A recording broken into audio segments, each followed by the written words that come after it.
militante de Zamora Chinchipe por Alianza País, Sobeida Gudeño.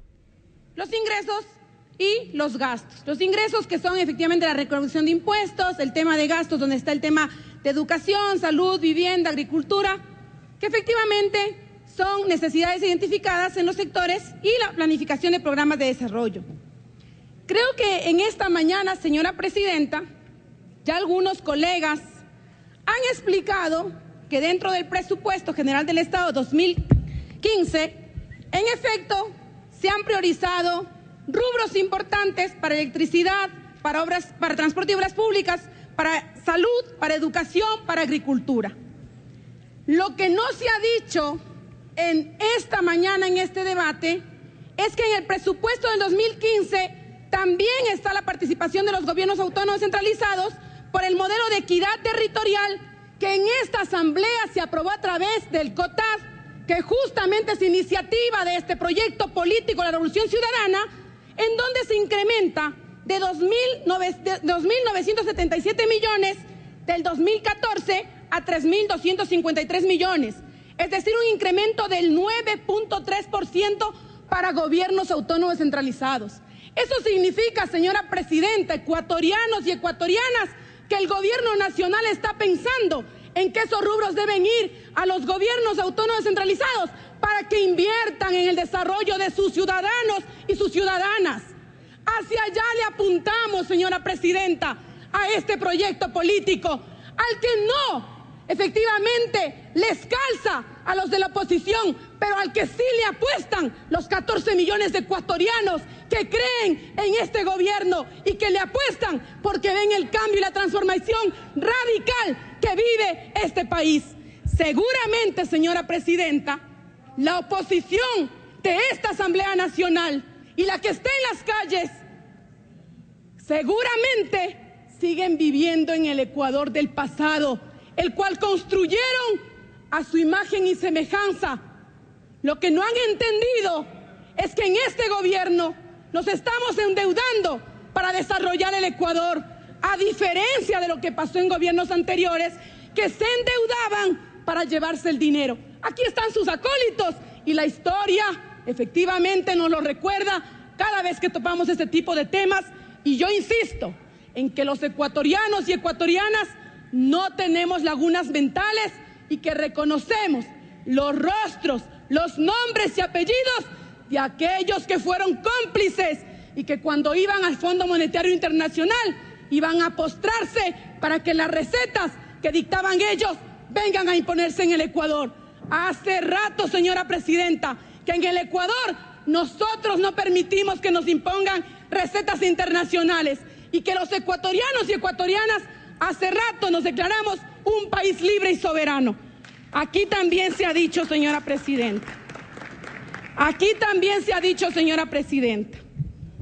que hay demagogia, que no alcanzamos a ver las obras de este gobierno. Seguramente no están ciegos. Yo no sé si se tapan los ojos o cuando transitan por las carreteras van completamente dormidos o ebrios para no poder ver la cantidad de obra que hay en este país. De igual manera, han dicho demagogia. Yo quiero preguntarles si es que es demagogia las universidades que hoy tenemos. En la Amazonía Iquian es histórico en este país tener esa universidad de la calidad donde van a ir estudiantes efectivamente a prepararse para el día de mañana estar representándonos a los ecuatorianos en poderes como este. También será demagogia las unidades del milenio. Será demagogia, señora presidenta, los centros de salud en este país. ¿Será demagogia acaso aquellos puentes que unen hoy a ciudades enteras y que muchos murieron pensando que no podía ser realidad? ¿Será demagogia entonces que cuando decía en el pasado un asambleísta social cristiano que más rápido veía hablar un burro antes que ver aquel grande puente que en este momento hay en Manabí? También será demagogia, señora presidenta. Yo creo que entonces tenemos que aterrizar y tenemos que ser honestos con el pueblo ecuatoriano. Las mentiras no calan más. ¿Y saben por qué no calan más en el pueblo ecuatoriano? Porque hace rato entendieron que un pueblo educado no es borrego de nadie, y a eso le apuesta la Revolución Ciudadana, a la educación, y fortalecemos la educación, señora presidenta. De igual manera, se ha dicho que no hay democracia, que demandan la democracia en este país.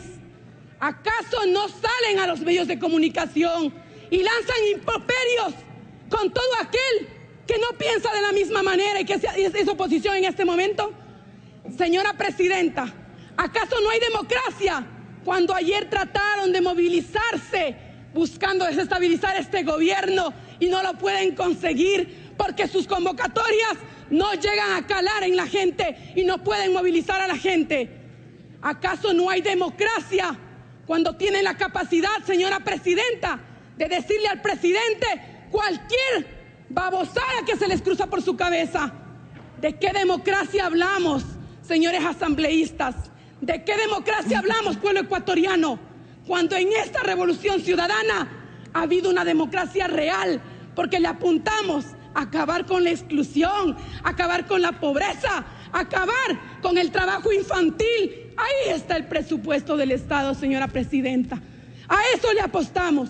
Y por eso, desde el propio grupo parlamentario de los derechos de los niños y las niñas, aplaudimos que en el presupuesto general del Estado se refleje esa participación de ese presupuesto para nuestra niñez, que son el futuro de esta patria. ¿En qué gobierno, señora presidenta, hubo una política tan fuerte como en este gobierno para erradicar la pobreza y para poder mandar a los niños a la escuela? ¿En qué gobierno, señora presidenta, se trabajó por erradicar el trabajo infantil? Aquí se ha dicho tantas cosas, señora presidenta, pero estoy convencida que a través de los canales de comunicación que tiene la Asamblea Nacional no pueden mentirles a los ecuatorianos y ecuatorianas. Dijo un asambleísta, dijo, ¿dónde está? ¿Dónde está el dinero de nuestros impuestos? Señora asambleísta, el dinero de los impuestos a los ecuatorianos y ecuatorianas y esa política pública de cobrar impuestos al que más tiene en este país para poder alcanzar una igualdad real en este país.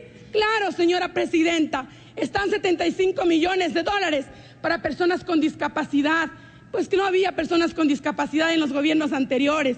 Trataron de invisibilizarlos, trataron de esconderlos, trataron de presentarlos como monstruos ante la sociedad y los familiares tenían que sentir vergüenza. Pues, señora presidenta, ¿dónde están los dineros de los impuestos? En el bono de discapacidades. ¿Cuándo se entregó un bono de discapacidad, señora presidenta, a una persona que no podía valerse por sí sola y que su familiar tenía que estar todo el día cuidándola? Se preguntan dónde están los impuestos. En el bono de desarrollo social, señora presidenta, ahí están los impuestos. A diferencia de otros gobiernos, los impuestos se reflejan en el cambio social que vive este país. Y por eso, señora presidenta, desde esta curul vamos a apostarle entonces a ese voto consciente para aprobar el presupuesto general del Estado. Las mentiras de la oposición, las mentiras de los partidos que han desaparecido no calan más en los ecuatorianos y ecuatorianas. Y nosotros vamos a seguir apostándole al cambio que vive el Ecuador, a la transformación que vive el país, porque sí creemos que efectivamente estamos nosotros pensando a largo plazo, porque sí creemos que hay que endeudarse para que el día de mañana aquellos que se quejan de todo vayan viendo cómo producen las hidroeléctricas de la Amazonía, de todos los lugares donde estamos desarrollándolas, y por fin vamos a poder tener dinero para el Ecuador, porque a diferencia de comprar nosotros energía, señora presidenta, estaríamos vendiendo energía.